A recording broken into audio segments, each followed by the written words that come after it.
ఓం శ్రీ మాత్రే నమః. జనవరి 29వ తారీఖు చొల్లంగి అమావాస్య చాలా శక్తివంతమైనది. ఈరోజు చేసే కొన్ని పరిహారాల వల్ల అఖండ ధనలాభం ప్రాప్తిస్తుంది. పుష్యమాసంలో వచ్చే అమావాస్యని చొల్లంగి అమావాస్య అని, మౌని అమావాస్య అని అంటారు. ఈ నెల జనవరి 29వ తేదీన చొల్లంగి అమావాస్య ఏర్పడింది. అన్ని అమావాస్యల కంటే చొల్లంగి అమావాస్య చాలా శక్తివంతమైంది. కాబట్టి ఈ చొల్లంగి అమావాస్య రోజున ఎలాంటి విధి విధానాలను పాటిస్తే అద్భుతమైన శుభ ఫలితాలను పొందవచ్చో ఈ వీడియోలో తెలుసుకుందాం. ముందుగా ఈ వీడియోకి ఒక లైక్ కొట్టి మన ఛానల్ని సబ్స్క్రైబ్ చేసుకోండి. లైక్ కొట్టడం మాత్రమే కాదండి, సబ్స్క్రైబ్ చేసుకోవటం కూడా మర్చిపోవద్దు. జనవరి 29వ తారీఖు చొల్లంగి అమావాస్య రోజున కొన్ని ప్రత్యేకమైన పరిహారాలను పాటిస్తే మీ జీవితంలో ఉన్న అష్టదరిద్రాలు తొలగిపోయి అఖండ రాజయోగం సిద్ధిస్తుంది. ఈ చొల్లంగి అమావాస్య రోజున మీ పూజగదిలో ఉన్న లక్ష్మీదేవి ఫోటో ముందు 2 తమలపాకులను పెట్టి దానిపైన ఒక ప్రమిదను పెట్టి 5 ఒత్తులతో నెయ్యి దీపం వెలిగించండి. శక్తివంతమైన ఈ చొల్లంగి అమావాస్య రోజున ఈ విధంగా లక్ష్మీదేవి ముందు నెయ్యి దీపం వెలిగిస్తే అష్టదరిద్రాలన్నీ తొలగిపోయి లక్ష్మీదేవి ఆశీర్వాదంతో అష్టైశ్వర్యాలు చేకూరుతాయి. ముఖ్యంగా ఈ చొల్లంగి అమావాస్య రోజున ప్రతి ఒక్కరూ తలస్నానం చేయాలి, అంతేకాని తలంటు స్నానం చేయకూడదు. చొల్లంగి అమావాస్య రోజున తలస్నానం చేస్తే విపరీతమైన అదృష్టం కలిసి వస్తుంది. జాతకంలో ఉన్న దురదృష్టం మొత్తం తొలగిపోతుంది. తలపైన నీళ్లు పోసుకొని స్నానం చేస్తే దాన్ని తలస్నానం అని అంటారు. తలకి షాంపూ పెట్టుకొని స్నానం చేస్తే దాన్ని తలంటు స్నానం అని అంటారు. కాబట్టి ఈ అమావాస్య రోజున తలస్నానం మాత్రమే చేయాలి. ఒట్టి నీళ్లతోనే తలస్నానం చేయాలి. ముఖ్యంగా ఈ చొల్లంగి అమావాస్య రోజున ఒక అద్భుతమైన పరిహారాన్ని పాటిస్తే డబ్బు పరంగా మీ ఇంటికి బాగా కలిసి వస్తుంది. ఆ శక్తివంతమైన పరిహారం ఏమిటి అంటే, ఈ చొల్లంగి అమావాస్య రోజున ఒక గాజు గిన్నెలో ఉప్పు వేసి మీ ఇంటి ప్రధాన ద్వారం ముందు ఈ ఉప్పు గిన్నెను పెట్టండి. అమావాస్య పూర్తయిన తర్వాత ఈ ఉప్పును తీసి ఎవరూ తొక్కని ప్రదేశంలో వేయండి.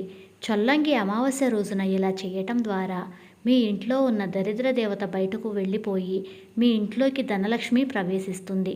డబ్బు పరంగా మీ ఇంటికి బాగా కలిసి వస్తుంది. మరీ ముఖ్యంగా ఈ చొల్లంగి అమావాస్య నాడు ఎడమ కాలికి నల్లదారం కట్టుకోండి. అమావాస్య రోజున కాలికి నల్లదారం కట్టుకుంటే నరదృష్టి దోషాలన్నీ తొలగిపోయి సకల ఐశ్వర్యాలను పొందవచ్చు. అమావాస్య రోజున తెలిసి తెలియక ఎవరితోనూ అబద్ధం చెప్పకూడదు.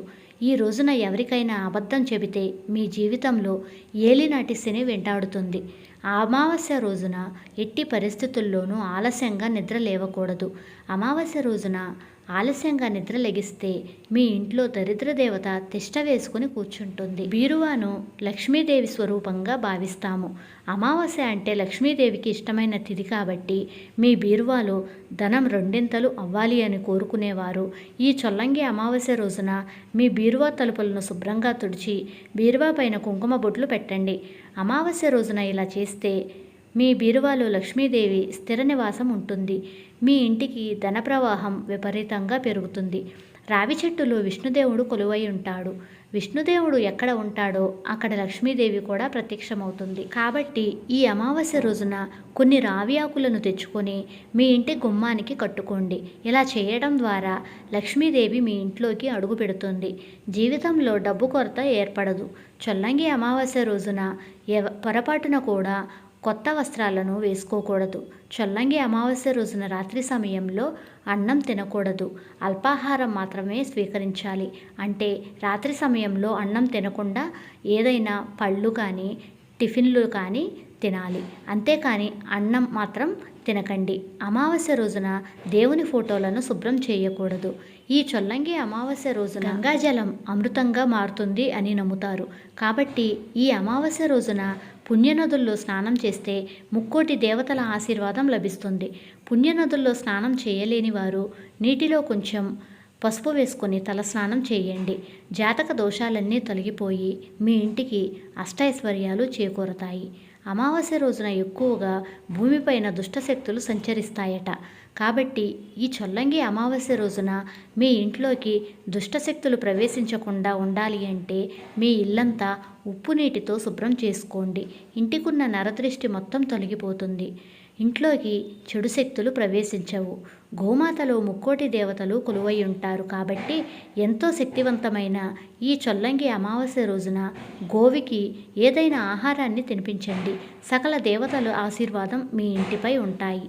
అమావాస్య రోజున గోవుకు ఆహారం తినిపిస్తే కుటుంబ కష్టాలన్నీ తొలగిపోయి తరతరాలకు తరగని ఐశ్వర్యం వర్తిస్తుంది అని మన జ్యోతిష్య శాస్త్రజ్ఞులు చెప్తున్నారు. అమావాస్య మధ్యాహ్న సమయంలో అస్సలు నిద్రపోకూడదు. అలాగే అమావాస్య రాత్రి సమయంలో పసిపిల్లలను బయటకు తీసుకురాకూడదు. అమావాస్య రోజు గడ్డం తీసుకోవటం, జుట్టు కత్తిరించుకోవటం, గోళ్ళు కత్తిరించుకోవటం లాంటి పనులు చేయకూడదు. ఇలా చేస్తే మాత్రం జీవితాంతం పేదరికం ఏర్పడుతుంది. ఎవరికైతే పెళ్లి కావట్లేదో, అలాగే భార్యాభర్తల మధ్య గొడవలు ఉన్నవారు ఈ చొల్లంగి అమావాస్య రోజున అరటి చెట్టుకు ప్రదక్షిణాలు చేయండి. దంపతుల మధ్య కలహాలు తొలగిపోతాయి. అలాగే పెళ్లి కాని వారికి మంచి సంబంధం కుదురుతుంది. అలాగే చొల్లంగి అమావాస్య రోజున బియ్యం పిండిలో కొంచెం పంచదార కలిపి చీమలకు ఆహారంగా వేయండి. ఇలా వేయడం వల్ల మీ పితృదేవతల ఆశీర్వాదం పొందవచ్చు. అమావాస్య రోజున రావి చెట్టుకు ప్రదక్షిణాలు చేస్తే వంశపారంపర్య దోషాలన్నీ తొలగిపోతాయి. ముఖ్యంగా ఈ చొల్లంగి అమావాస్య నాడు స్వయంపాక దానం చేస్తే చాలా మంచిది.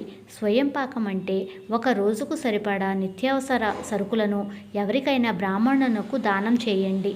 అమావాస్య రోజున స్వయంపాక దానం చేస్తే మీ ఇంటికి 7 తరాల ఐశ్వర్యం కలిసి వస్తుంది.